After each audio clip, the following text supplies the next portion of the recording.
Okay, today's video is more of a question than an actual project. I'm in the process of determining whether or not some quality builds are going to be worth rebuilding. So just keep that in mind that this was intended to be one thing, but I'm going to probably be using it as a USB charger. It was supposed to be a cigarette lighter. Quality of build just wasn't there. Battery, very bulky. It is started to bulge, and I honestly fear that this battery has gone bad. So more than likely, I'm going to cut it off and use it for something else as a USB charger. Okay, so essentially, this is going to charge the item. I just need for the other side, which is where the battery is going to be, let's just say, being used like the USB side. This is the inside of the charging port itself. I just need the other side, which is the other side, the chunky side of the USB. So this one is type. Let me see. A B. I'd want to say B. I need the B side or the A side, whichever it is, which is this one right here. Maybe this is A, and this one is B. It's the old style. Okay, so either way, I can use this as a USB charger. Not as a cigarette lighter anymore because it wasn't very efficient. So that's a possibility. The other one is where the quality of build might have been there, but the actual battery pack just wasn't up to what I would consider to be quality standards. The solar panel itself, the wires are so thin that if I just left it alone and had not had opened it, it would have been connected. So what I'm going to do is I'm going to hot glue these down, and then I'm going to be putting a thicker wire on there, a multi-strand thicker wire on there, and soldering it back to the board in its location. So that's part of the build. Here's the solar panel. It's enough to charge one of these battery packs, but a larger capacity. The battery pack on this one is a 3.7, and the actual amp hours really doesn't matter, so long as it's a 3.7. Okay. Now I might have an amp hour meter here that is going to charge only to this capacity, but I suspect it's just 3.7. I've yet to see a PCB board that says, oh, wait a minute, I'm going to cap it off at a certain amp hour. So long as it doesn't go beyond limit of 3.7, so it should be charging at, let's just say 5.7 or 5 volts, which is really what most USB chargers do. They do either 5 or 7. More than likely, it's just 5. Same thing with this one. Should be a 5-volt solar panel. Okay, so I'm going to set this aside again. So I'm going to remove the wire, hot glue it down to the back of the panel, and then hook it up with a different wire, just a slightly thicker wire gauge. Okay, so I removed the battery pack, and here are the leads. So if you're going to rebuild anything, first off, you're going to be needing a set of cutters that'll do flush cuts.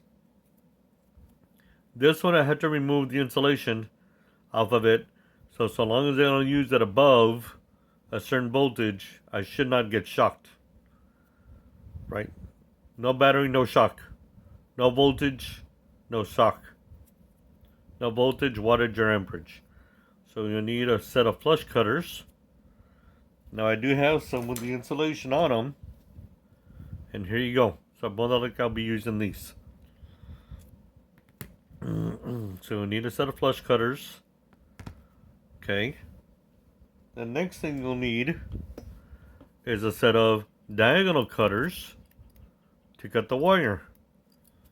Now I really don't have a preference other than the fact that this is what I started out with, and it was from my favorite store, which is no longer in business, except for maybe one select location or two. So I'm going to be using these instead of these.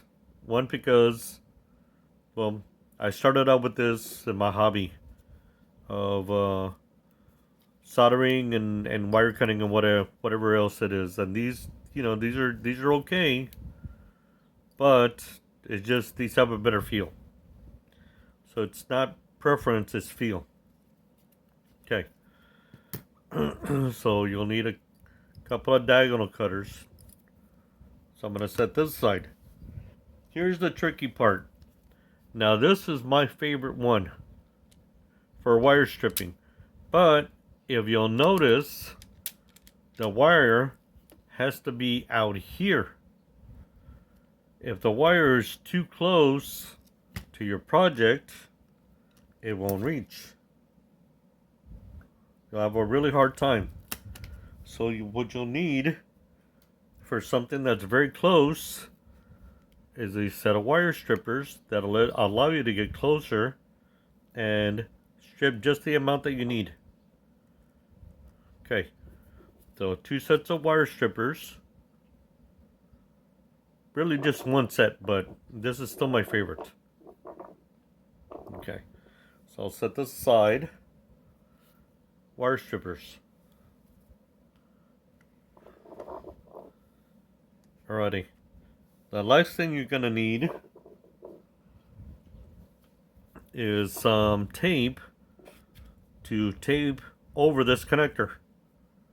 Now I'm using tape instead of anything else, instead of hot glue, only because I want to be able to use this for possibly its original intended purpose. So here are the contacts. So long as I use a little bit of tape, it should be fine. Right. So this is not really necessary, only for this project, nothing else. And of course, a pair of scissors to cut the tape. Alright, so let me show you the actual tape that I prefer to use. My tape preference is actually this friction tape that I've talked about previously. But because the surface is smooth, there's no chance of gripping. This only is intended to grip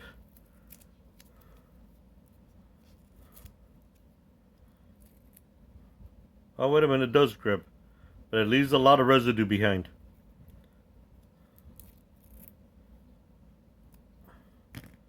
My preference for this project, it does work, friction tape does work, but use painter's tape. Painter's tape doesn't leave any residue behind, and it's very grippy. Okay, so you can use friction tape or regular painter's tape. So I'm going to set this aside. The last thing that I want to talk about, but it's not really needed, is this little specialty wrench. I know I'm sidetracking a little bit, but I ran into this wrench again. And if you're going to be doing automotive work, this is the type of wrench you need, really. One that is non-conductive. Alright? And then when I went back and I went to go look to see what this wrench was intended for, it's actually intended for car batteries. So that way you won't arc and destroy car batteries. Okay, so it's just an advisement. I'm going to set this one aside. Okay, so if you're looking to rebuild electronics, you better have your items already set aside so that when you're not looking for them. The last thing I'm going to need, and I know I'm not going to bring it out, but I'm still going to name it, is a soldering gun. Preferably use a soldering gun that is digital and a low temp melt solder. Why low temp?